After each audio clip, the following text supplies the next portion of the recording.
Hello friends, आज हम start करेंगे चैप्टर 3 वर्किंग विद फंक्शन का नया topic scope of variables. Variables का स्कोप मतलब अगर आपने कोई वेरिएबल डिक्लेयर करा है, उस वेरिएबल को आप कहाँ कहाँ एक्सेस कर सकते हो और किस जगह एक्सेस नहीं कर सकते हो। दैट मीन्स अगर आप अपने प्रोग्राम के अंदर कोई वेरिएबल्स डिक्लेयर कर रहे हो तो उन वेरिएबल्स को आप किस जगह एक्सेस कर सकते हो या किस जगह एक्सेस नहीं कर सकते हो। इसको एक रियल लाइफ एग्जाम्पल के थ्रू समझने की कोशिश करते हैं। सपोज आप एक हिस्टोरिकल प्लेस पे घूमने गए थे, वहाँ आपको कुछ मोनूमेंट्स विजिट करना थे। सपोज आपने एक टिकट लिया और आपने एक मोनूमेंट घूमा। जैसे आप उस मोनूमेंट से बाहर आए, वो टिकट क्या हुआ? इनवैलिड हो गया। जब तक आप उस मोनूमेंट के अंदर थे, दैट मीन्स वो टिकट सिर्फ किसके लिए वैलिड था? उस मोनूमेंट के लिए। दैट मीन्स मोनूमेंट ए के लिए या मोनूमेंट बी के लिए। अब अगर आपको मोनूमेंट बी के अंदर घूमना था तो आपको दूसरा टिकट लेना पड़ेगा सो दैट आप उस मोनूमेंट के अंदर घूम सके। ऐसे अगर आपको तीसरे मोनूमेंट के अंदर घूमना था तो आपको क्या करना पड़ेगा? तीसरे टिकट लेना पड़ेगा। लेकिन इसको ओवरकम करने के लिए सपोज गवर्नमेंट ने टूरिज्म को बढ़ाने के लिए क्या करा? एक स्पेशल टिकट इशू करा। वो क्या था? दैट इज आप जिसके थ्रू आप सारे मोनूमेंट्स घूम सको। तो वो अगर आप वो वाला टिकट ले लेते हो तो उस कंडीशन में क्या होगा? वो टिकट वैलिड होगा अगर आप मोनूमेंट 1 में जाए या मोनूमेंट 2 में जाए या मोनूमेंट 3 में जाए। दैट मीन्स जितने भी मोनूमेंट्स आपके सिटी के अंदर होंगे आप उसके अंदर घूम सकते थे। तो अब क्या हुआ? टिकट ए जो था वो वैलिड कहाँ तक था? सिर्फ एक मोनूमेंट के लिए। टिकट बी भी ऐसे ही था और टिकट सी भी ऐसे ही था। उस कंडीशन में क्या हो रहा था? सिर्फ एक मोनूमेंट के लिए एक ही टिकट मिल रहा था। लेकिन आप मल्टीपल मोनूमेंट घूमना चाहते हैं तो उसके लिए गवर्नमेंट ने क्या कर रखा था? एक टिकट स्पेशल बना रखा था जिसके थ्रू अगर आप वो टिकट लेते हो तो आप सारे मोनूमेंट्स घूम सकते हो। ऐसे ही आपके पाइथन के अंदर आपकी जो प्रोग्रामिंग लैंग्वेज है उसके अंदर भी आपके वेरिएबल्स जो होते हैं उसी तरीके से काम करते हैं। दैट मीन्स आपके जो वेरिएबल्स के स्कोप्स होते हैं वो दो होते हैं, that is global scope and local scope. अगर हम ग्लोबल स्कोप के बारे में बात करें, जितने भी वेरिएबल्स आपने मेन प्रोग्राम के अंदर दैट मीन्स मेन सेगमेंट के अंदर डिफाइन कर रखे, टॉप लेवल सेगमेंट आपका कौन सा होता है? जहां आपका मेन सेगमेंट होता है। अगर उसके अंदर डिफाइन कर रखें तो आपके वो जितने भी वेरिएबल्स होंगे वो क्या होंगे? ग्लोबल वेरिएबल्स होंगे। अगर आपने कोई भी वेरिएबल्स फंक्शन के अंदर डिफाइन कर रखे, वो क्या आपके होंगे? That is local variables. अगर हम बात करें लोकल वेरिएबल्स, जो भी आपके फंक्शंस के अंदर वेरिएबल्स डिफाइन है वो क्या है? लोकल वेरिएबल्स हैंगे। इस एग्जांपल को समझने की कोशिश करते हैं। यहाँ पर क्या करा? डेफ कैल सब आपका क्या है? फंक्शन बनाया जिसके अंदर कितने पैरामीटर्स पास करें? X and Y. फिर इसके अंदर आपने क्या कैलकुलेट करा? Z equals to X plus Y return करा जेड के अंदर जो वैल्यू आई थी। आपका जो प्रोग्राम एग्जीक्यूट होना शुरू होगा वो कहाँ से शुरू होगा? इस लाइन से शुरू होगा। जब इस लाइन से शुरू होगा तो ये आपका क्या है? दैट इज टॉप लेवल आपका सेगमेंट है। दैट मीन्स ये आपका मेन सेगमेंट है। जब प्रोग्राम आपका स्टार्ट होगा यहाँ से स्टार्ट होगा जब आप एग्जीक्यूट करोगे प्रोग्राम को। तो सबसे पहले क्या होगा? यूजर से एक नंबर लेगा जिसको क्या करेगा? इंटीजर में कन्वर्ट करके किसके अंदर ट्रांसफर कर देगा? नम वेरिएबल के अंदर, num1 वेरिएबल के अंदर ट्रांसफर कर देगा। जैसे आप एंटर करोगे, जो नम वेरिएबल की वैल्यू आएगी वो किसके अंदर आएगी? दैट इज ग्लोबल एनवायरनमेंट के अंदर एक वैल्यू एंटर हो जाएगी जो किसको रिफर करेगी? num1 के अंदर। फिर कौन सी लाइन एग्जीक्यूट होगी? ये वाली लाइन एग्जीक्यूट होगी। जैसे ये लाइन एग्जीक्यूट होगी दैट मीन्स यूजर से एक नंबर इनपुट होगा जिसको इंटीजर में कन्वर्ट करेगा और किसके अंदर ट्रांसफर कर देगा? दैट इज num2 के अंदर। जैसे ये लाइन एग्जीक्यूट होगी तो एक दूसरा वेरिएबल बना लेगा दैट ग्लोबल एनवायरनमेंट के अंदर, दैट इज कॉल्ड num2। तो आपके पास दो वेरिएबल्स होगा ग्लोबल वेरिएबल के अंदर, num1 और num2। फिर आपका कौन सी लाइन स्टेटमेंट होगी? लाइन एग्जीक्यूट होगी। जैसे ये लाइन एग्जीक्यूट होगी तो आपका कौन सा फंक्शन कॉल हो रहा है? दैट मीन्स ये फंक्शन कॉल हो रहा है। तो num1 की वैल्यू किसके ट्रांसफर हो जाएगी? एक्स को। और num2 की वैल्यू वाई को।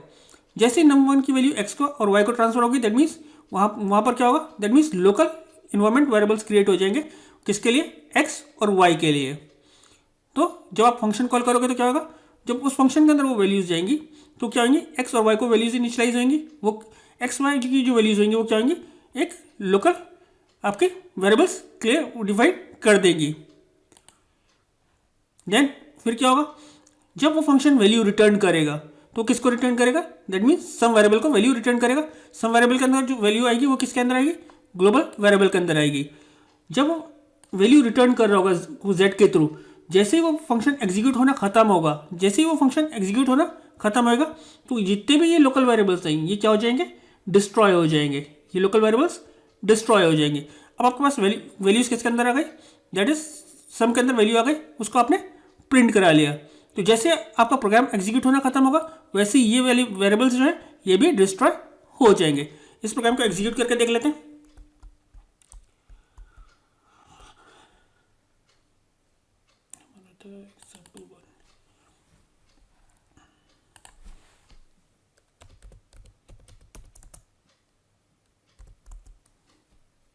जैसे ही मैं ये वैल्यू इनपुट कराऊंगा, ये किसके अंदर जा रही है, num1 के अंदर। ये आपका क्या कौन सा वेरिएबल बनेगा, दैट इज ग्लोबल वेरिएबल।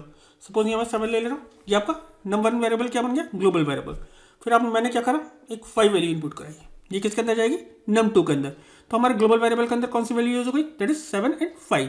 फिर आपका कौन सा स्टेटमेंट एग्जीक्यूट होगा, sum equals to cal sum, that means ये फंक्शन कॉल होगा। जब ये फंक्शन कॉल होगा तो num1 की वैल्यू किसके अंदर चली जाएगी, x के अंदर चली जाएगी, और num2 की वैल्यू किसके अंदर चली जाएगी, y के अंदर चली जाएगी। फिर क्या होगा, x प्लस वाई के जब ये इसके अंदर जाएगी तो ये क्या होगा, दो लोकल वेरिएबल्स क्रिएट हो जाएंगे, जो जिसकी वैल्यू क्या होगी 7, x की वैल्यू क्या होगी 7 और y की वैल्यू क्या होगी 5।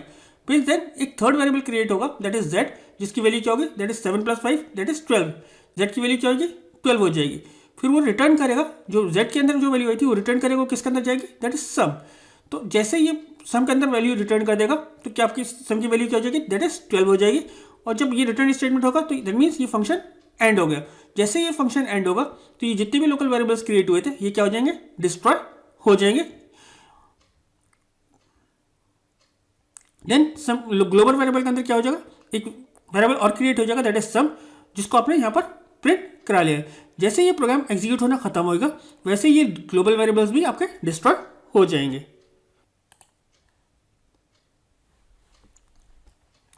जितने भी वेरिएबल्स आप फंक्शन के अंदर डिफाइन करते हो वो क्या होते हैं, लोकल वेरिएबल्स होते हैं, और जो आपके मेन सेगमेंट में होते हैं वो क्या होते हैं, ग्लोबल वेरिएबल्स होते हैं। अगर आप कोई भी वेरिएबल फंक्शन से ऊपर या किसी और जगह डिफाइन करते हो वो क्या कहलाता है, दैट इज ग्लोबल वेरिएबल कहलाता है। इस प्रोग्राम को समझने की कोशिश कर लेते हैं। ये क्या है, डेफ एक फंक्शन बनाया फंक्शन सी, जिसके अंदर आप क्या वैल्यू पास करा रहे हो, ए के अंदर एक वैल्यू पास कराओगे, एक पैरामीटर दिया A, B equals to A plus 1, that means A के अंदर जो वैल्यू आएगी उसके अंदर एक ऐड करेगा और किसके अंदर डाल देगा, बी वेरिएबल के अंदर डाल देगा और रिटर्न कर देगा जो बी के अंदर वैल्यू थी।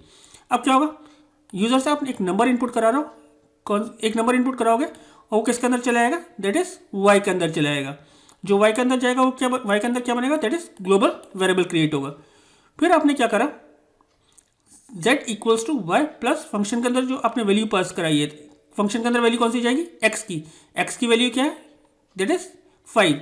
ये आपका क्या है, दैट इज ग्लोबल वेरिएबल है। तो आपके एनवायरमेंट के अंदर कौन एक वेरिएबल और क्रिएट हो रखा है, दैट इज x और y क्रिएट हो रखा है। फिर आपने क्या करा, b equals to a plus 1, तो a की वैल्यू क्या है, दैट इज 5, 5 प्लस 1 6, b की वैल्यू क्या हो गई 6 हो गई। आपने क्या रिटर्न करा है, b की वैल्यू। तो यहाँ पर क्या होगा, जैसे ही रिटर्न स्टेटमेंट इनकाउंटर होगा तो ये फंक्शन के अंदर जितने भी लोकल वेरिएबल्स क्रिएट हुए थे वो अब क्या हो जाएंगे, डिस्ट्रॉय हो जाएंगे। तो y की वैल्यू क्या है, अभी जो यूजर ने इनपुट कराई थी, प्लस फंक्शन के अंदर x क्या जो आपने पास कराई थी वो कितनी हो गई है, दैट इज 6 हो गई। तो y प्लस 6 वो किसके अंदर ट्रांसफर हो जाएगा, z के अंदर, और आपने प्रिंट करा दी z की वैल्यू। दैट मीन्स सबसे इंपॉर्टेंट चीज़ ये थी, जो भी आप फंक्शन से ऊपर डिक्लेयर करोगे या मेन ये क्या कहलाएगा, मेन सेगमेंट ही कहलाएगा। ये वैल्यू क्या किसके अंदर जाएगी, दैट इज ग्लोबल वेरिएबल के अंदर। इस प्रोग्राम को एग्जीक्यूट करके देख लेते हैं।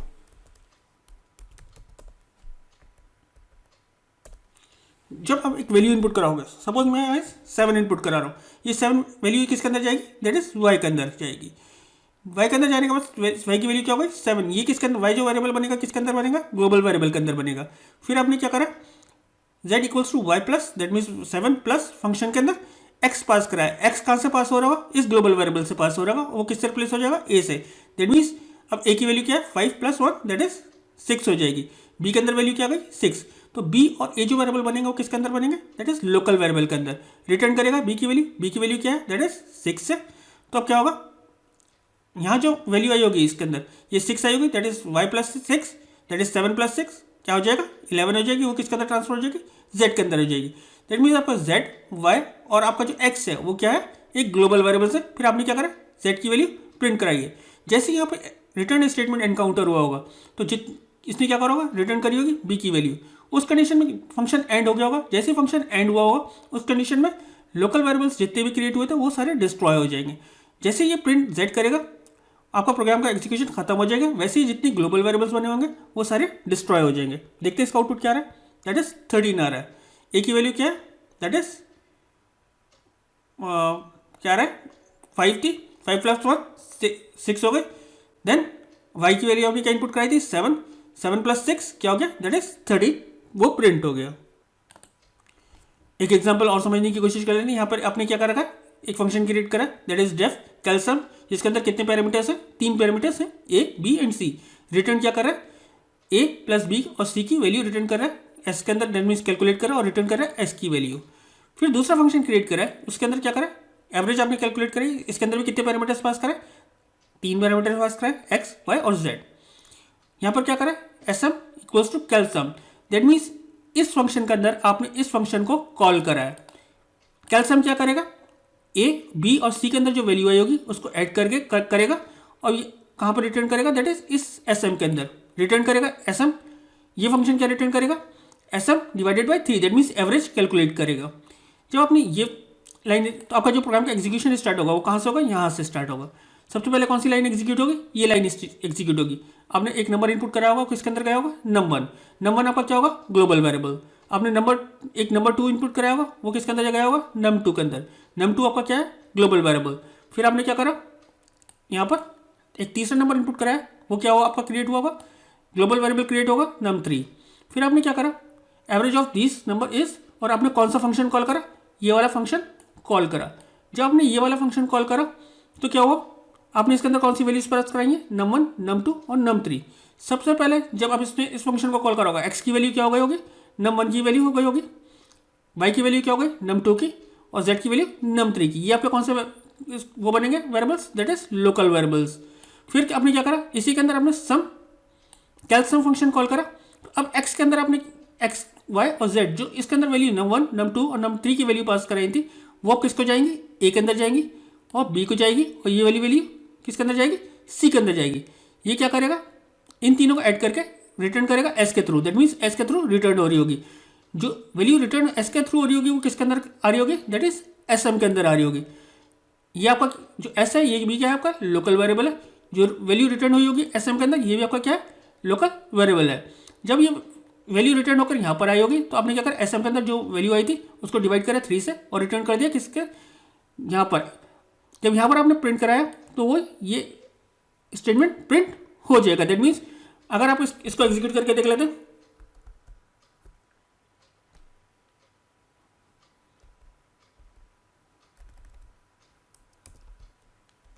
अगर मैं यहाँ पर नंबर इनपुट कर रहा हूँ दैट इज 6, वो किसके अंदर गया, num1 के अंदर गया, ये आपका क्या है, ग्लोबल वेरिएबल है। फिर मैं एक नंबर इनपुट करता हूँ 4, ये किसके अंदर जाएगा, num2 के अंदर जाएगा, ये आपका क्या है, ग्लोबल वेरिएबल है। फिर मैं एक नंबर इनपुट करता हूँ दैट इज 4, ये किसके अंदर गया, num3 के अंदर, ये आपका क्या है, ग्लोबल वेरिएबल है। अब क्या होगा, जैसे आपने इन वेरिएबल्स को डिफाइन कर दिया, ये ग्लोबल वेरिएबल्स बन गए। जब आपने इस फंक्शन को कॉल करा, एवरेज फंक्शन को, तो ये एक्स की वैल्यू किसके अंदर हो जाएगी, num1 के अंदर, वाई की वैल्यू num2 के अंदर और जेड के अंदर num3 की वैल्यू जाएगी। इस फंक्शन के अंदर आपने दूसरा फंक्शन कॉल करा दैट इज कैल्शियम। जो अब एक्स वाई जेड की वैल्यू थी, जो आपके लोकल वेरिएबल्स बने थे, वो किसको असाइन हो जाएंगी, ए बी और सी को असाइन हो जाएंगी। फिर वो क्या करेगा, तीनों का टोटल करेगा और एस के अंदर ट्रांसफर कर देगा। एस आपका क्या होगा, लोकल वेरिएबल होगा, जो आपको ट्रांसफर करेगा किसके अंदर, इस फंक्शन के अंदर ट्रांसफर करेगा। वो किस वेरिएबल जो वैल्यू ट्रांसफर करेगा एस एम के अंदर, इस फंक्शन के अंदर ट्रांसफर करेगा।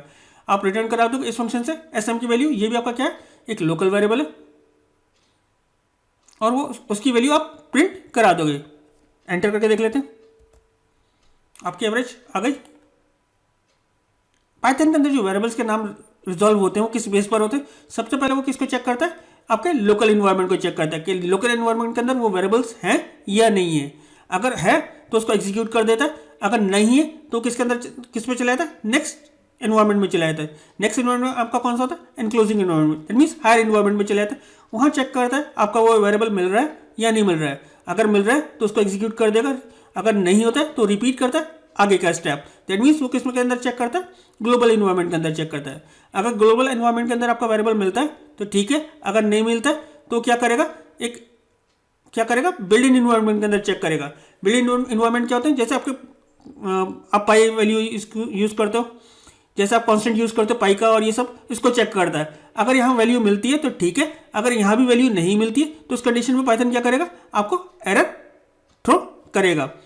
सबसे पहले किस पे चेक करेगा, लोकल नेमस्पेस में चेक करेगा, दैट मीन्स लोकल इन्वायरमेंट में, देन एनक्लोजिंग इन्वायरमेंट में, देन ग्लोबल इन्वायरमेंट में। ग्लोबल आपका इन्वायरमेंट क्या है, दैट मीन्स आपका मेन प्रोग्राम के अंदर, then built in namespace, that means आपके मॉड्यूल या किसी भी चीज़ में चेक करेगा। अगर यहाँ पर मिलते हैं तो ठीक है, अगर वेरिएबल यहाँ नहीं मिलता है तो क्या करेगा, एरर थ्रो करेगा। एग्जाम्पल के थ्रू समझ लेते हैं। यहाँ पर क्या है, डेफ आपने एक फंक्शन बनाया है, दैट मीन्स कैलसम एक फंक्शन है, एक्स और वाई इसके अंदर पैरामीटर्स है, आप रिटर्न कर रहे हो एक्स की वैल्यू। तो यहाँ पर क्या है, आपके जो ये वेरिएबल्स है num1, ये कहाँ से मिल रहा है इसको, सबसे पहले ये यहाँ चेक करेगा लोकल इन्वायरमेंट में। लोकल इन्वायरमेंट में ये वेरिएबल num1 तो मिलेगा नहीं, तो ये कहाँ से वैल्यू पिक कर लेगा, दैट मीन्स आपके ग्लोबल इन्वायरमेंट से वैल्यू पिक कर लेगा। तो यहाँ पर कोई एरर नहीं आएगा, लेकिन ये क्या करेगा, आपकी num1 की वैल्यू जो पिक करेगा कहाँ से करेगा, दैट इज ग्लोबल इन्वायरमेंट से, और देन रिटर्न कर देगा एस की वैल्यू। अगर ये स्टेटमेंट में नीचे दे देता तो उस कंडीशन में क्या होता, ये स्टेटमेंट एग्जीक्यूट नहीं होता, सिर्फ कौन सा स्टेटमेंट एग्जीक्यूट होता, रिटर्न स्टेटमेंट के बाद आपका जो पाइथन का फंक्शन होता है वो क्या हो जाता है, एंड हो जाता है। इस प्रोग्राम को एग्जीक्यूट करते क्या देख लेना।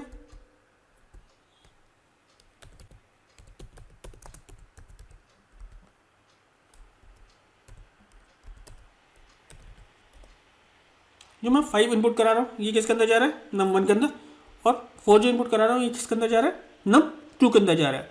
ये क्या करेगा, जैसे ही इस फंक्शन को कॉल करेगा कैलसम को, तो ये वैल्यू किसको ट्रांसफर कर देगा, x को, और ये वाली वैल्यू किसको ट्रांसफर कर देगा, y को। s क्या रिटर्न कर रहा है, दैट मीन्स num1 या x प्लस वाई की वैल्यू रिटर्न कर रहा है। तो num1 की वैल्यू क्या होगी, 5। तो सबसे पहले क्या प्रिंट होगा, दैट इज 5 प्रिंट होगा। जब क्योंकि आप इस फंक्शन को कॉल करोगे तो क्या प्रिंट होगा, सबसे पहले 5 प्रिंट होगा, देन वो क्या करेगा, इन दोनों का टोटल प्रिंट करा देगा। नेक्स्ट केस को समझने की कोशिश करते हैं। यहाँ पर क्या दे रखा है, एक फंक्शन बनाया ग्रीट प्रिंट हेलो नेम, और यहाँ पर फंक्शन कॉल करा है। अब जब फंक्शन आपने कॉल करा है वो किस वेरिएबल को सर्च करेगा, नेम वेरिएबल को सर्च करेगा। नेम वेरिएबल आपका ना लोकल इन्वायरमेंट में है ना आपका ग्लोबल इन्वायरमेंट में है। उस कंडीशन में ये क्या करेगा, एरर थ्रो करेगा। चेक कर लेंगे इसको भी एग्जीक्यूट करके।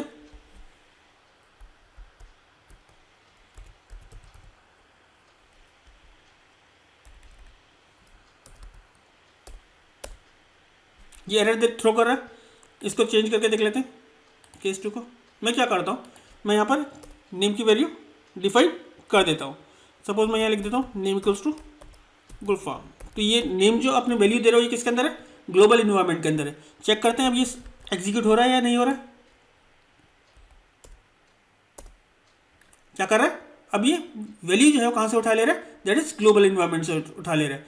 मैं एक काम और करता हूँ, मैं यहाँ पर एक वैल्यू इनिशियलाइज कर देता हूँ एक और, that is name equals to Amit.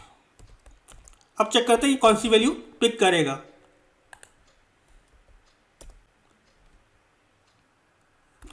Indentation error आ रहा है,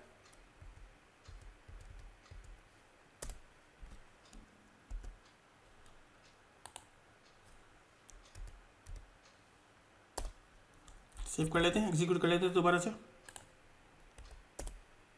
अभी कौन सा कर रहा है, क्योंकि इसको नेम की वैल्यू कहाँ से मिल गई, लोकल इन्वायरमेंट से मिल गई, तो ये क्या करेगा, अपने लोकल इन्वायरमेंट की वैल्यू प्रिंट कर देगा। अगर लोकल इन्वायरमेंट से वैल्यू नहीं मिलेगी तो वो किसके अंदर जाएगा, ग्लोबल इन्वायरमेंट के अंदर जाएगा। अगर ग्लोबल इन्वायरमेंट के अंदर वैल्यू है, वो वेरिएबल है, तो उसकी वैल्यू एग्जीक्यूट कर देगा। अदरवाइज अगर किसी भी जगह नहीं है तो क्या करेगा, एरर मैसेज डिस्प्ले करेगा। केस 3 को देख लेते हैं। सपोज अगर आपका वेरिएबल जो है वो क्या है, लोकल इन्वायरमेंट भी है और आपके ग्लोबल इन्वायरमेंट भी है। सपोज यहाँ पर एक फंक्शन दे रखा है डेफ state1, टाइगर की वैल्यू क्या कर दी, 5 कर दी और प्रिंट करा है टाइगर को। ग्लोबल इन्वायरमेंट में क्या करा है, टाइगर की वैल्यू 95 कर दी, प्रिंट करा है टाइगर की वैल्यू को। देन इस फंक्शन को कॉल करा है। इस फंक्शन को जब कॉल करेंगे तो क्या क्या होगा, ये फंक्शन एग्जीक्यूट हो जाएगा। देन प्रिंट कराइए टाइगर की वैल्यू। सबसे पहले क्या स्टेटमेंट एग्जीक्यूट हुआ होगा, ये एग्जीक्यूट हुआ होगा, टाइगर की वैल्यू क्या हो गई होगी, 95 हो गई होगी।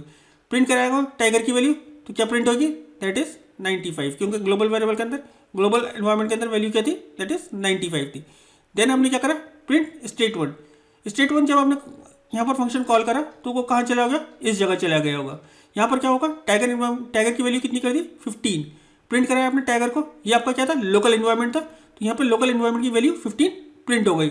फिर वापस क्या हुआ, आपने प्रिंट कराया अगेन टाइगर की। जब टाइगर की वैल्यू आप यहाँ पर प्रिंट कराएंगे तो वो किसको वैल्यू सर्च करेगा, दैट इज ग्लोबल इन्वायरमेंट में सर्च करेगा। जब ग्लोबल इन्वायरमेंट में सर्च करेगा तो वो किसकी वैल्यू प्रिंट करेगा, दैट इज 95। इस प्रोग्राम को एग्जीक्यूट करके चेक कर लेते हैं।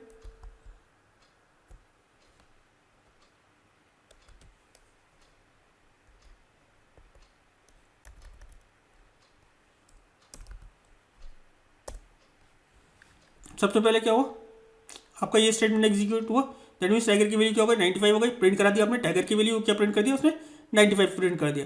फिर आपने क्या करा, इस फंक्शन को कॉल करा, इस फंक्शन के अंदर आपने क्या दे रखा था, टाइगर की वैल्यू 15, तो उसने टाइगर की वैल्यू यहाँ पर आपने प्रिंट कराई है, वो 15 प्रिंट हो गई। जैसे ये फंक्शन कॉल होना खत्म हुआ होगा, फिर आपने क्या करा, अगेन टाइगर की वैल्यू प्रिंट कराई है, तो टाइगर की वैल्यू कहाँ से प्रिंट होगी, आपके ग्लोबल वेरिएबल से प्रिंट होगी। इस प्रोग्राम को समझने की कोशिश कर लेते हैं। यहाँ पे क्या है, आपने सेम प्रोग्राम है जो आपने ऊपर बनाया था, सिर्फ आपने क्या करा, ग्लोबल टाइगर डिफाइन कर दिया। दैट मीन्स ये टाइगर जो है क्या हो गया, ग्लोबल वेरिएबल हो गया। यहाँ पर आपने क्या करा, टाइगर इक्वल्स टू 95, तो टाइगर की वैल्यू कितनी हो गई 95 हो गई। आपने प्रिंट कराया तो सबसे पहले वो क्या प्रिंट कर देगा, दैट इज 95 प्रिंट कर देगा। फिर आपने इस फंक्शन को कॉल करा, जब आपने इस फंक्शन को कॉल करा तो सबसे पहले क्या स्टेटमेंट एग्जीक्यूट होगा, ग्लोबल टाइगर्स। दैट मीन्स अब जो टाइगर वेरिएबल है वो क्या हो गया, ग्लोबल वेरिएबल हो गया, और उसकी आपने वैल्यू क्या कर दी, 15 कर दी।